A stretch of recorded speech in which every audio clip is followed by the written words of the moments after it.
Bonjour, je suis heureuse de vous accueillir dans notre série de webinaires qui s'adresse plus particulièrement aux clients du secteur public et aux bénéficiaires des marchés UGAP.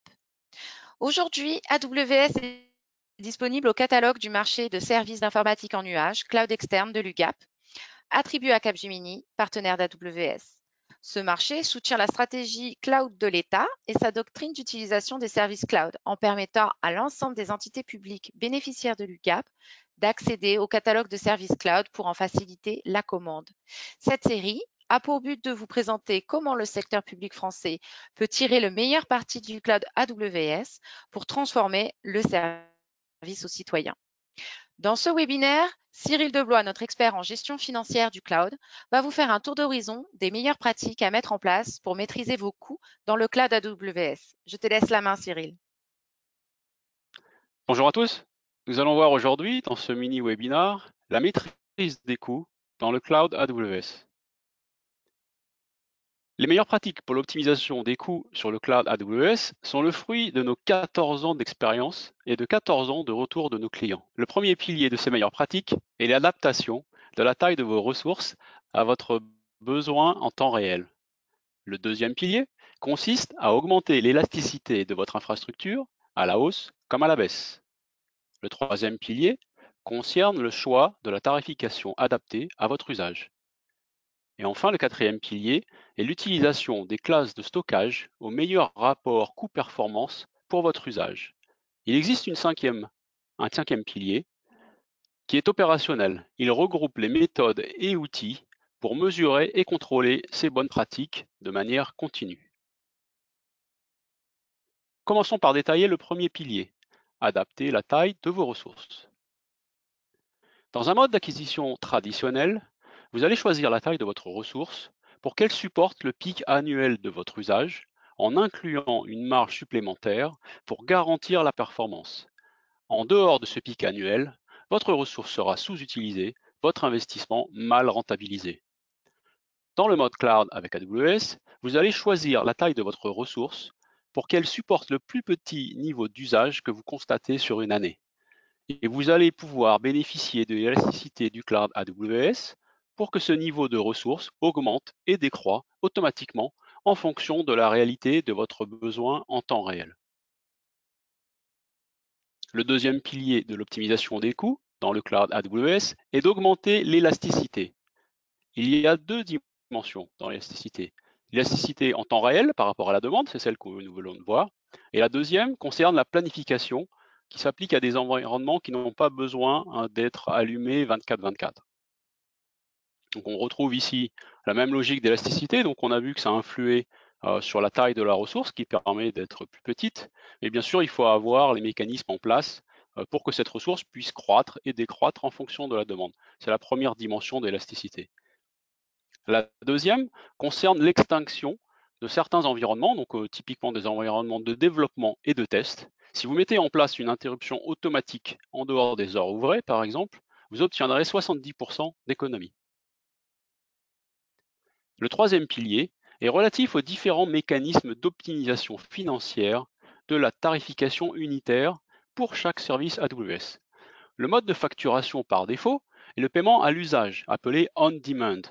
Ce mode est le plus flexible, mais c'est aussi le plus coûteux. Vous avez donc intérêt à profiter au maximum des autres modes de facturation.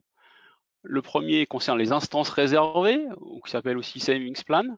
Il s'agit d'un engagement dans le temps, donc de 1 an ou de 3 ans, contre un niveau de discount par rapport au prix on demand. L'autre mode de facturation s'appelle les instances spot. Il s'agit de capacités excédentaires dans les data centers d'AWS qui sont mises à disposition de nos clients contre un discount élevé par rapport au prix on demand. En contrepartie de ce discount élevé, AWS a la possibilité d'interrompre la ressource avec un préavis de 2 minutes si la capacité n'est plus excédentaire. Voici les niveaux de discount dont vous pouvez bénéficier en utilisant ces deux mécanismes. Donc on peut voir entre les EC2, RI et SP, donc ça veut dire Reserve Instance et Savings Plan, on a des niveaux de discount qui sont différents. On a sur la deuxième ligne EC2 Spot, dont je viens de vous parler. Et ensuite, vous avez d'autres services AWS qui vont bénéficier eux aussi la possibilité de bénéficier de discount à travers les RI, donc les Reserve Instance. Le quatrième pilier est relatif à la bonne adéquation entre vos besoins techniques de stockage et la classe de stockage AWS adaptée. Voici un exemple pour Amazon S3, qui est notre service de stockage objet. Entre la classe la plus performante, S3 standard, celle qui est à gauche, et celle adaptée pour un usage d'archivage longue durée, celle qui est complètement à droite, qui s'appelle S3 Glacier Deep Archive, l'amplitude en termes de coût au gigabyte est de 1 à 21. Donc bien entendu, ça devient important de bien comprendre quel est le besoin technique pour mettre en face le bon niveau de stockage. De la même manière, Elastic Block Store, qui s'appelle EBS, qui est notre service équivalent à un disque dur ou un SSD pour vos serveurs, possède plusieurs classes dont la différence de coût mérite que vous choisissiez celle qui correspond précisément à votre besoin. Par défaut, donc la classe GP2, vous avez la possibilité de choisir la classe ST1 qui a un coût environ de 50% plus faible que la classe GP2, et même la classe SC1 qui a un coût d'environ 75% plus faible que la classe GP2.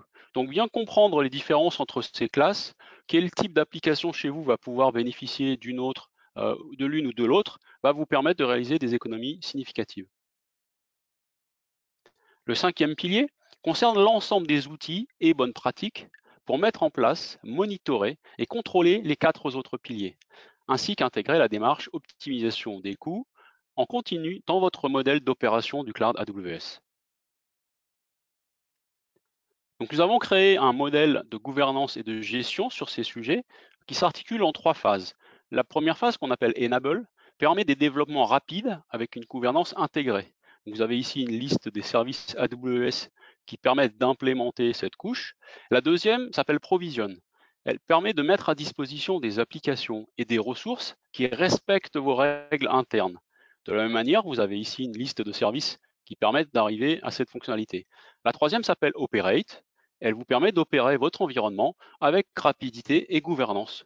De la même manière, vous avez un ensemble de services qui sont dédiés à cette capacité. Le tout s'intègre, vous voyez sur la gauche le petit panneau, s'intègre dans votre politique bien sûr de sécurité et de gestion des accès utilisateurs qui s'appelle IAM chez AWS. Voici un exemple de suivi d'indicateurs spécifiques à l'optimisation des coûts sur le cloud AWS. Ces indicateurs vous permettent de piloter les efforts d'optimisation des coûts et d'en mesurer l'efficacité au fil du temps. Donc on pourra retrouver certains des éléments et des piliers que l'on a mentionnés précédemment, donc par exemple comme la couverture en réserve d'instance, qui va nous permettre de décider dans nos consommations de ressources informatiques quel est le pourcentage que l'on souhaite couvrir avec un système de discount, donc dans ce cas présent réserve d'instance. De la même manière, on va retrouver un peu plus bas le pourcentage de ces deux spots, donc on peut définir une cible à un horizon donné, avec attaché en face de cette cible quelle est l'économie que l'on attend, et on va pouvoir piloter au fil du temps les différents efforts pour réaliser ces économies. J'espère que ce module a répondu à vos attentes, et je repasse la parole à Estelle. Merci, à bientôt. Merci pour cette excellente présentation. J'espère que ce webinaire vous a plu et a répondu à vos attentes. N'hésitez pas à nous le faire savoir et à nous partager vos commentaires dans le questionnaire de satisfaction que vous recevrez à la suite de ce visionnage. Nous sommes à l'écoute de votre avis pour faire évoluer nos services au plus proche du secteur public français.